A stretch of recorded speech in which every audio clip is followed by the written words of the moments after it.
नमस्कार दोस्तों, स्वागत है आप सभी का एमपी एग्ज़ाम के इस ऑनलाइन प्लेटफॉर्म पे। दोस्तों, हमारी मध्य प्रदेश सामान्य ज्ञान की सीरीज के तहत आज हम लोग मध्य प्रदेश के राष्ट्रीय उद्यानों को पढ़ेंगे। इससे पूर्व के लेक्चर में दोस्तों हमने मध्य प्रदेश के वनों को पढ़ा था, जिसमें हमने यह देखा था कि मध्य प्रदेश में वनों को 5 आधारों पर वर्गीकृत किया गया है। उसके बाद फिर हमने जो प्रशासनिक आधार था उसमें हमने देखा था कि मध्य प्रदेश में प्रशासनिक आधार पर वनों को आरक्षित वन, संरक्षित वन और अवर्गीकृत वनों में विभाजित किया था। उसके बाद दोस्तों हमने मध्य प्रदेश की प्रमुख वनोपज क्या क्या है उन सभी को एक एक करके विस्तार से देखा था। तो दोस्तों चलिए शुरू करते हैं आज का हमारा नया टॉपिक, मध्य प्रदेश के राष्ट्रीय उद्यान। दोस्तों, स्वतंत्रता के बाद राज्य ने मध्य प्रदेश राष्ट्रीय उद्यान अधिनियम 1955 में पारित किया। कब पारित किया? 1955 में मध्य प्रदेश राष्ट्रीय उद्यान अधिनियम 25 जनवरी 1973 इस तारीख को वन्यजीव संरक्षण अधिनियम जो 1972 में संसद द्वारा पारित किया गया था उसे मध्य प्रदेश में लागू किया गया और मध्य प्रदेश ऐसा करने वाला पहला राज्य था। ठीक है, अब बात करें अगर प्रदेश में कुल राष्ट्रीय उद्यान कितने हैं तो वो 12 है दोस्तों, जिसमें से 11 निर्मित हैं और एक प्रस्तावित है। प्रदेश में कुल अभयारण्यों की संख्या 31 है और प्रदेश में कुल टाइगर रिजर्व जहाँ पर बाघों को संरक्षण प्रदान किया गया है वह 6 राष्ट्रीय उद्यान है और 1 अभयारण्य है। ठीक है दोस्तों, अब चलते हैं यहाँ से आगे। अब दोस्तों यहाँ पर बात कर लेते हैं राष्ट्रीय उद्यान और वन्यजीव अभयारण्य होते क्या हैं। तो दोस्तों राष्ट्रीय उद्यान उस क्षेत्र के पारिस्थितिकी तंत्र जैसे वनस्पतियों, जीवों, वहाँ के परिदृश्य आदि के पूरे सेट को सुरक्षा प्रदान करता है। यहाँ पर मानवीय गतिविधियों जैसे शिकार, पशुचारण, लकड़ी काटना, संसाधनों का दोहन यह सब प्रतिबंधित होता है दोस्तों। इन्हें आरक्षित वन क्षेत्र में स्थापित किया जाता है। ठीक है, यह होते हैं राष्ट्रीय उद्यान। यह इनका जो क्षेत्रफल होता है वह अभयारण्य से बड़ा होता है। अब वन्यजीव अभयारण्य की बात करें तो यह एक ऐसे क्षेत्र को संदर्भित करता है जो वन्य प्राणियों को सुरक्षा और अनुकूल रहने की स्थिति प्रदान करता है। यहाँ पर एक प्रजाति या फिर कुछ विशिष्ट प्रजातियों का संरक्षण किया जाता है। यहाँ पर एक बार ध्यान दीजिए दोस्तों, यहाँ पर लिखा हुआ है कि यहाँ एक प्रजाति, जैसे आपने सुना होगा कि सोन घड़ियाल अभयारण्य या चंबल घड़ियाल अभयारण्य, तो वहाँ पर क्या है, सिर्फ घड़ियाल को ही संरक्षण दिया जा रहा है। तो क्या बात हो गई यहाँ पर कि एक प्रजाति यहाँ पर कुछ विशिष्ट प्रजातियों को संरक्षण दिया, मतलब या तो घड़ियाल और घड़ियाल के अलावा भी कुछ जैसे कछुए हो गए या कुछ भी अन्य जीव जंतु हो गए उन्हें भी संरक्षण दिया जाता है। तो इन्हें हम कहते हैं वन्य जीव अभयारण्य। ठीक है, यहाँ पर प्रतिबंध अत्यधिक कठोर नहीं होते हैं, जैसे राष्ट्रीय उद्यान में होते हैं वैसे प्रतिबंध यहाँ पर नहीं लगते हैं और यह राष्ट्रीय उद्यान से छोटे भी होते हैं।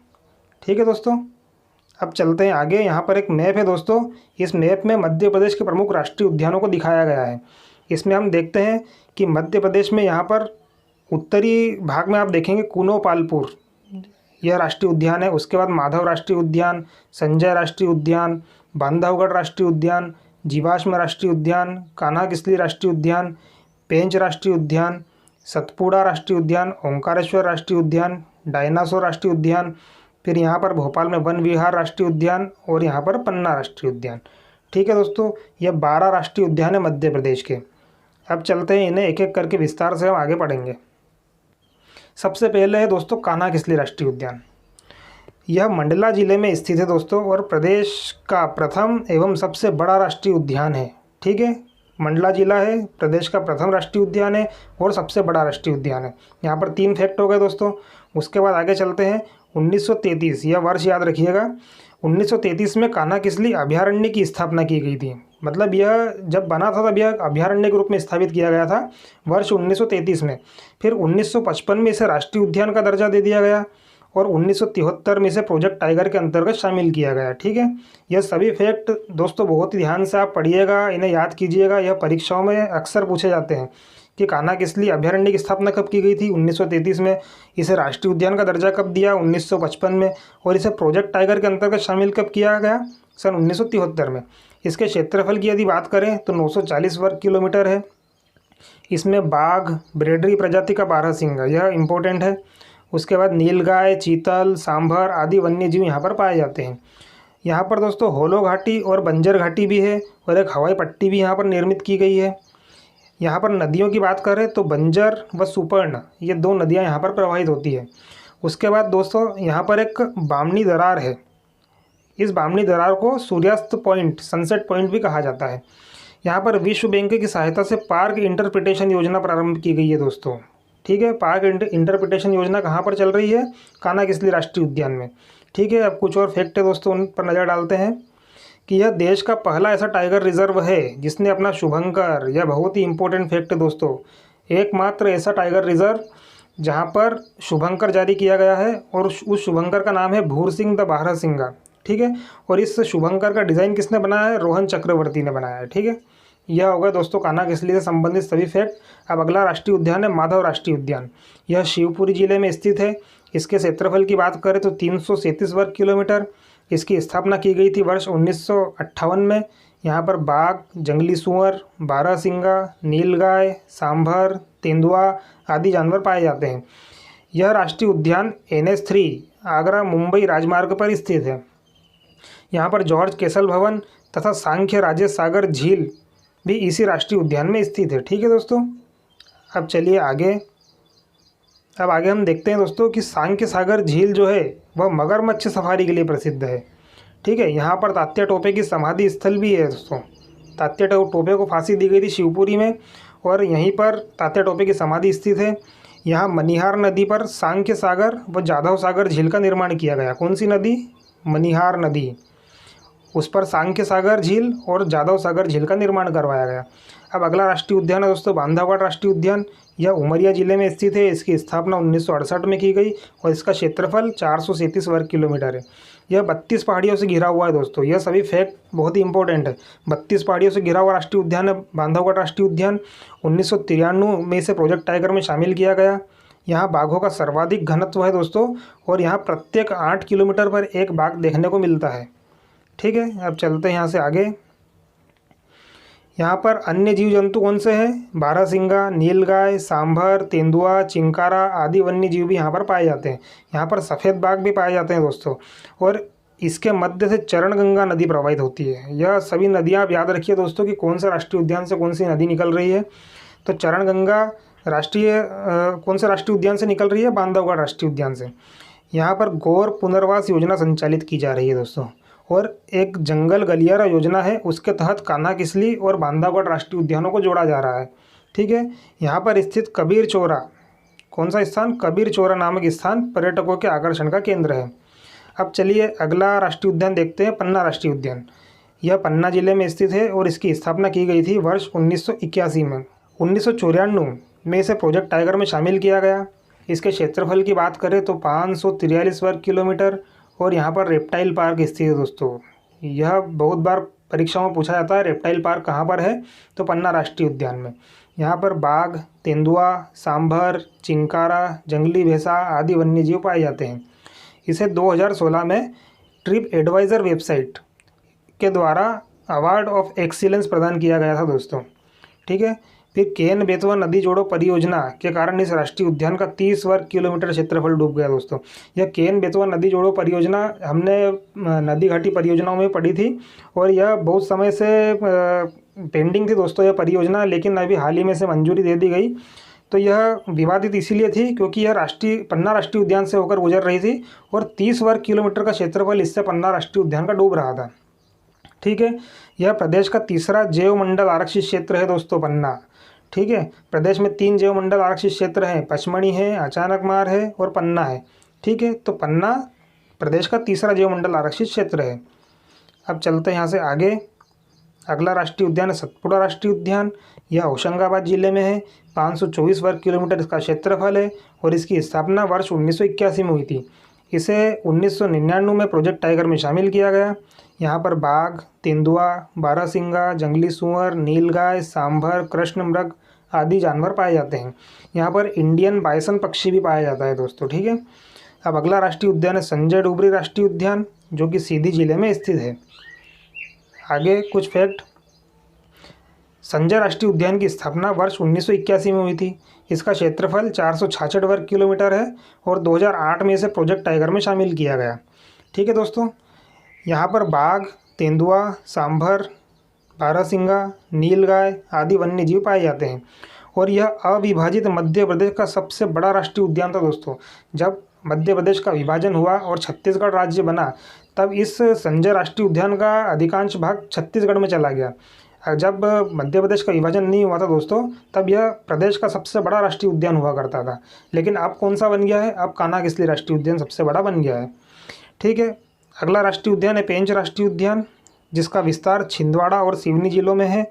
इसकी स्थापना वर्ष 1975 में हुई थी और इसका क्षेत्रफल 293 वर्ग किलोमीटर है दोस्तों। ठीक है, अब चलते हैं आगे, कुछ और फैक्ट देखते हैं।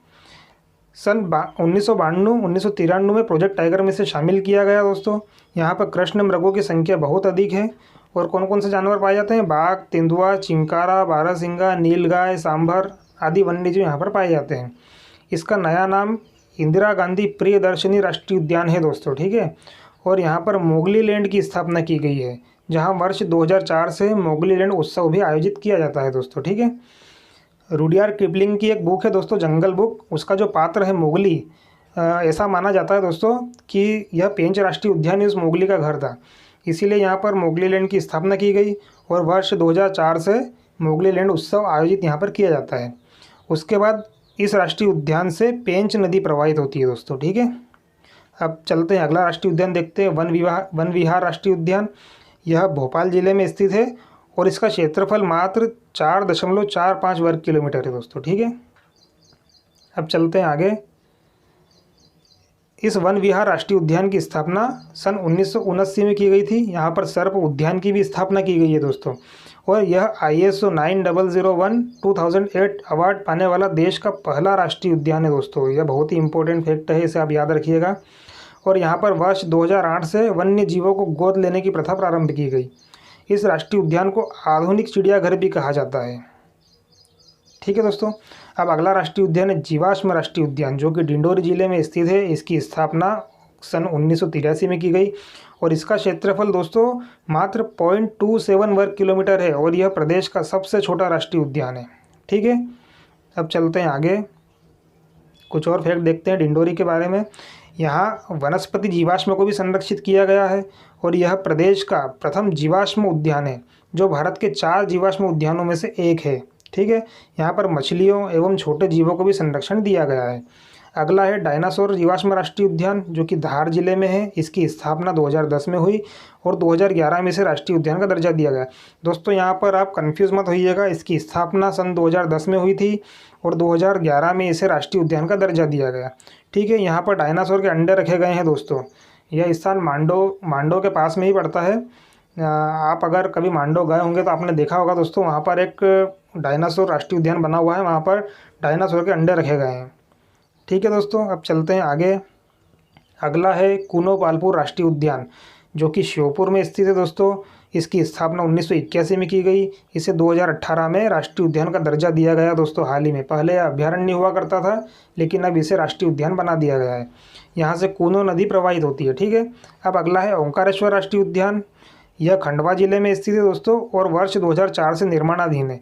यह प्रस्तावित में आएगा दोस्तों, बाकी जो 11 हमने देखे वो निर्मित थे और ओंकारेश्वर राष्ट्रीय उद्यान प्रस्तावित है, 2004 से निर्माणाधीन है। ठीक है, अब चलते हैं आगे। अब प्रोजेक्ट टाइगर में शामिल कुछ राष्ट्रीय उद्यान और अभ्यारण्यों की चर्चा कर लेते हैं दोस्तों। यहाँ पर बाघों को विशेष संरक्षण दिया गया है। कौन कौन से हैं, पहला है कान्हा। पहले राष्ट्रीय उद्यानों की बात करते हैं दोस्तों कि राष्ट्रीय उद्यान कौन कौन से हैं। तो कान्हा-किसली राष्ट्रीय उद्यान है, बांधवगढ़ राष्ट्रीय उद्यान है, पन्ना राष्ट्रीय उद्यान, संजय डोबरी राष्ट्रीय उद्यान, पेंच राष्ट्रीय उद्यान और सतपुड़ा राष्ट्रीय उद्यान। यह 6 राष्ट्रीय उद्यानों को प्रोजेक्ट टाइगर में शामिल किया गया। और प्रदेश का एकमात्र ऐसा अभ्यारण्य जो प्रोजेक्ट टाइगर में शामिल है दोस्तों, वह है रातापानी राष्ट्रीय अभ्यारण्य और यह रायसेन जिले में स्थित है। ठीक है, अब चलते हैं आगे दोस्तों। यहाँ पर बाघ गणना रिपोर्ट जो 2018 में प्रकाशित की गई थी, उसमें मध्य प्रदेश की क्या स्थिति रही उसके बारे में बात कर लेते हैं दोस्तों। जो बाघ गणना रिपोर्ट 2018 में प्रकाशित की गई, उसमें यह बताया गया कि मध्य प्रदेश में कुल 526 बाघ हैं। कितने, यह संख्या याद रखिएगा दोस्तों, 526 बाघ मध्य प्रदेश में पाए गए और मध्य प्रदेश को पुनः टाइगर स्टेट का दर्जा प्राप्त हुआ। दोस्तों यह बाघ गणना रिपोर्ट जो होती है, यह प्रत्येक 4 वर्ष में आयोजित की जाती है। ठीक है, तो लास्ट कब हुई थी, 2014 में। 2014 में यह देखने को मिला था कि कर्नाटक में सर्वाधिक बाघ है, लेकिन जब 2018 की रिपोर्ट आई तब मध्य प्रदेश पहले नंबर पे हो गया 526 बाघ के साथ, और कर्नाटक 524 बाघ के साथ दूसरे नंबर पे आ गया। ठीक है, तो अब मध्य प्रदेश को इस प्रकार पुनः टाइगर स्टेट का दर्जा प्राप्त हुआ। यहाँ पर 526 बाघ है। पूरे देश में कितने बाघ पाए गए दोस्तों? 2967, 2967 बाघ पूरे देश में पाए गए। अब मध्य प्रदेश में देश की कुल टाइगर संख्या का कितना है? 18% है दोस्तों। ठीक है, सर्वाधिक बाघ बांधवगढ़ राष्ट्रीय उद्यान में दोस्तों। यह बहुत ही इंपॉर्टेंट फैक्ट आप याद रखिएगा, क्योंकि अधिकतर बच्चे यहाँ पर गलती करते हैं, कान्हा किसली को यहाँ पर टिक करते हैं ऑप्शन में।